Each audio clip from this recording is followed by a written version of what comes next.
8-9 साल की हमारी अवस्था थी। हम भी देखने गए, बच्चों की बात थी, हमारे अंदर भी चंचलता थी, लेकिन गुरु कृपा थी। उस वक्त भी हम गुरु के चरणों में रहते थे, जाते रोज। दादा गुरु जी तब शास्त्री थे, आज भी है, आभास है। तो उस वक्त भी हम जाते थे गुरु जी के पास। पड़ोस के घर पर 10-12 दिन हम टीवी देखने गए। उन श्रीमान जी को पता नहीं हमारी कौन सी बात बुरी लग गई कि 13वें-14वें दिन उन्होंने हमारे जाते ही टीवी बंद कर दी।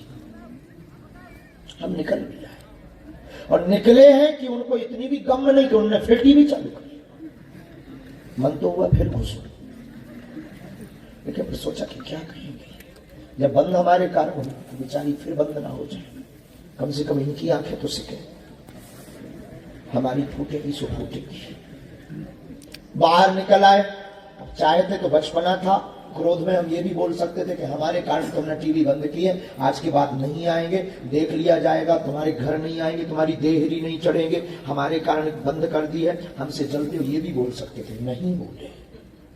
घर आए, हमारी माँ ने हमसे पूछा, बेटा ये आज इतनी जल्दी? उस वक्त हमें याद है नन्ही प्यारी शिल्पी एक प्रोग्राम चलता था। तो हमारी माँ ने पूछा, माँ बेटा तुम जल्दी आ गए? हमने कहा माँ हाँ, आज ठीक प्रोग्राम नहीं, ठीक वो नहीं आ रहा था, सीरियल, इसलिए हम जल्दी आ गए। हमारे घर पर उस जमाने में लाइट नहीं हुआ करती थी, डिब्बी से काम चलता था। बहुत दीनता के समय थे हमारी जिंदगी के। घर के पीछे जाकर के एक नाला है, हम 2.5 घंटे रोते रोते रोते रोते जब भीतर की गर्मी निकल गई, तब भीतर से कोई बोला कि तू बाबरा है। अवस्था 9 साल की। कोई बोला तू बाबरा है, पागल है, उसने तुझे दुत्कारा है कि टीवी तो बंद की। लेकिन एक भीतर ही भीतर कोई उत्तर दे रहा था कि मेरी अवहेलना कर दी, स्वाभिमानी आदमी, अवहेलना हो गई है, अब ऐसा वैसा। भीतर से कोई बोला, आज के बाद टीवी देखना बंद, देखेंगे तो तभी देखेंगे जब अपने बाप की हो जाएंगे। बस आंसू पहुंचे, उठ गए, घर पर आए।